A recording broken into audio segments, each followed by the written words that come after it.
Welcome to another Thursday night Bible study, brought to you as a ministry of SIGBC. We're talking about being understanding right now. And the idea about being understanding, as we've talked about in the last 2 weeks together, the idea about being understanding is basically not judging others, but realizing that we struggle in the same way that everybody else struggles. Maybe our struggles are different from other people's struggles. Maybe our difficulties, our temptations are different from that which other people might face. And maybe ours are not quite as serious as other people's. But the reality is we all face struggles, we all face temptations, we all face weaknesses that we need others to be understanding about. And so the idea of be understanding is born from the concept of being non-judgmental, or Jesus saying, judge not that ye be not judged. The book of Luke chapter 6. Now, in the book of Hebrews chapter 4, verse 14 through 16, we find the writer of the book of Hebrews addressing Jesus, who was indeed truly understanding, who was truly non-judgmental, except for cases in which people were directly living in violation of God's revealed and specific will. And as we mentioned last week, Jesus went about casting out the money changers and those who were selling animals in the temple courts because they were deliberately violating his house. And so, although Jesus did condemn the wickedness of the Pharisees and the Sadducees and the scribes and even the priests, and although Jesus condemned those who were not genuine in their walk with God and did everything for show and just legalism, still the book of Hebrews writes about Jesus like this.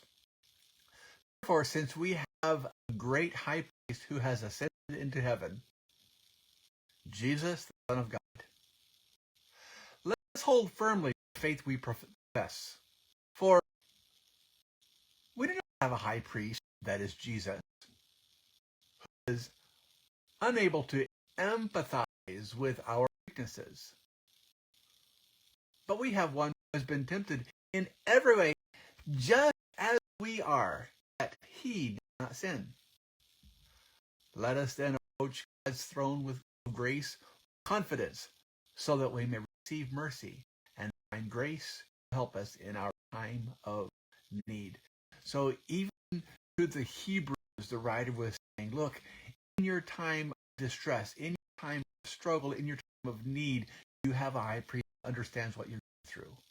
In other words, Jesus was the, we say, epitome of an understanding heart, because he had gone through the temptations, struggles, and although he had gone through them and without sin, he still was able to empathize with those who were struggling even now. Now, in the book of Luke, we mentioned last time when Jesus was talking about, do not judge and you will not be judged, do not condemn and you will not be condemned, forgive and you will be forgiven, when he was talking about being understanding of the needs and struggles of others. In other words, as we'll see in our subsequent studies on the subject of what we are to be as Christians, his contemplation on the importance of being loving. The basis for being able to be loving is to be understanding. And he gives here a illustration after talking about judging, but you need to be not judged, don't condemn and not be condemned, forgive and you will be forgiven. The same condition, by the way, that was given right after Jesus taught the disciples the Lord's Prayer, Matthew chapter 6, where after teaching about prayer, he says, but if you refuse to forgive others, Father is not going to forgive you either, because God desires a heart that is genuine and understanding. So then Jesus an illustration, and this is a humorous illustration. We're talking over supper tonight about the fact that in the Bible we find a whole bunch of very human style of communication and interaction, as in the book of Job, or in the writings of the Psalms and Proverbs, poetry, or even in the case of Jesus, humor. And so one of the illustrations that Jesus concerning this area of be understanding is a humorous illustration. When he says, why do you look at a speck of sawdust in your brother's eye? Pay no attention to the plank in your eye. How can you say, brother, take out the speck of your eye, when you yourself fail to see the plank in your eye, you hypocrite? Take the plank out of your eye, then you will seek to remove the speck from your brother's eye. And so Jesus includes these remarks on the importance of being understanding, of judgmental, condemning, being willing to give others and show the grace and the mercy that Jesus showed to those who hung him on the cross, and to show the grace and mercy that he extends to those who even are rejecting him. He says, why are you so easily correct? Small detail, a flaw in your brother, maybe.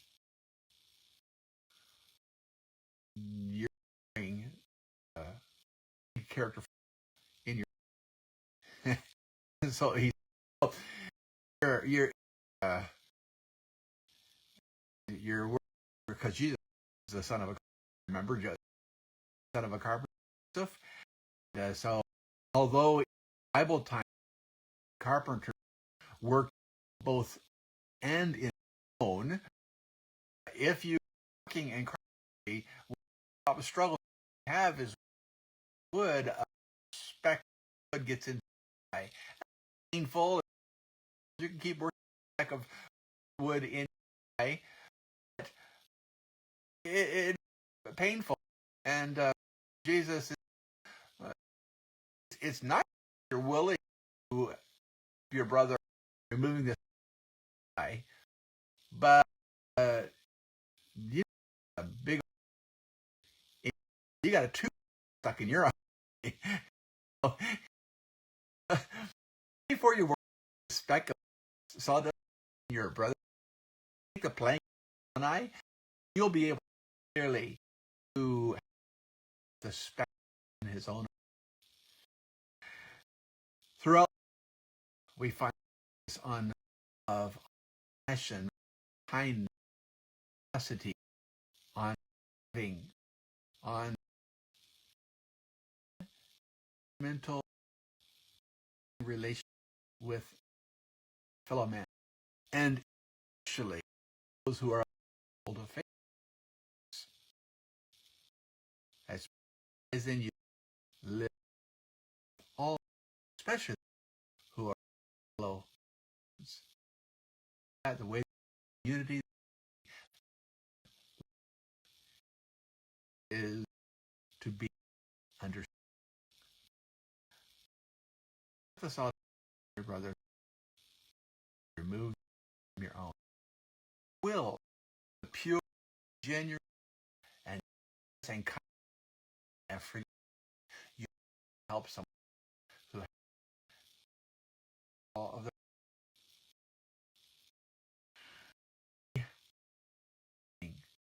realize that body goes through else and not the strength to overcome. If we Jesus was and is